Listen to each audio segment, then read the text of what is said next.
That sounds exactly like this guy, Shashi Tharoor, author, politician, and honestly just the most unhinged user of the English language to ever enter Indian politics.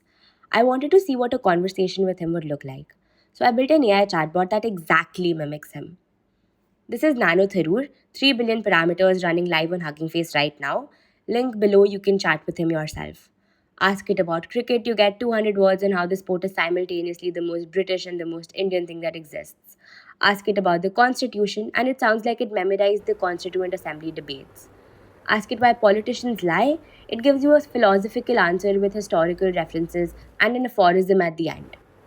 And I built a live thoroughness meter alongside it, which scores every response across 5 dimensions in real time. I wanted this to be a unique project because everyone's seen the chatbot tutorials where you import PEFT, you call trainer.fit, you get outputs, but you don't really know what happened. That's not interesting enough. So I set one rule for myself: no fine tuning libraries, pure PyTorch. I started by making the dataset, hundreds of question answer pairs scraped from Tharoor's interviews, parliamentary speeches, and published writings were curated and split 90-10 for training and evaluation. But this dataset was obviously not too large, so if I tried to fine tune the 3B model in just this, three things go wrong immediately. Memory. You need to store gradients for every single parameter, which doesn't fit on a free GPU. Overfitting. With so few examples, the model doesn't learn Tharoor's style, instead, it just memorizes his exact sentences. And the third one, catastrophic forgetting.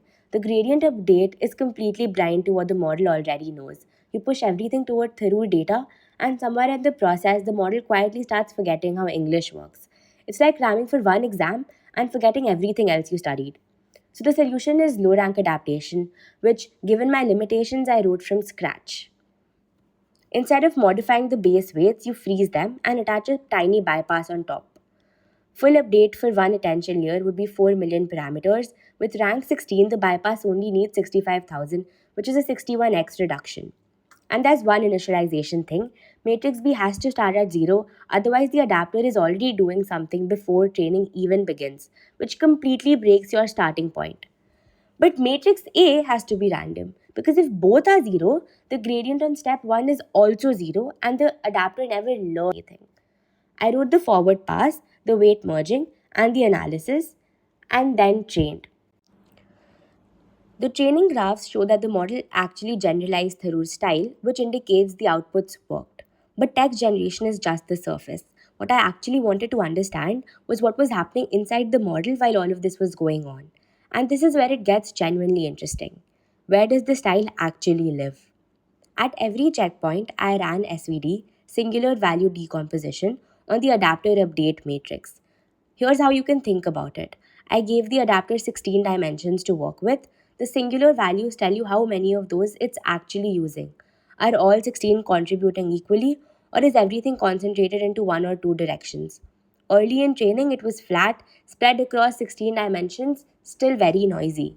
By Epoch 4, the first singular value shoots up to 0.175, the second drops hard, and the rest are basically zero, which means almost everything the model learned about Tharoor's style collapsed into a single dominant direction in that layer. The heat map shows this across 144 adapter layers. Is the model forgetting anything? Everyone says LoRa prevents catastrophic forgetting, but the explanation is always a bit messy. To find out, I computed the Fisher information diagonal of the base model. Every parameter in the model has a sensitivity score.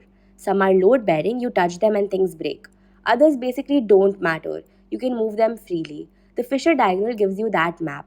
I ran this over 200 Wikipedia examples, then I checked where did my updates land on that map. Mean correlation 0.002, basically 0. And this scatter ties the two experiments together. The layers where LoRa does slightly clip Fisher critical parameters, those are the exact same layers where effective rank collapsed most. You'll find the complete code linked below, along with the Hugging Face space.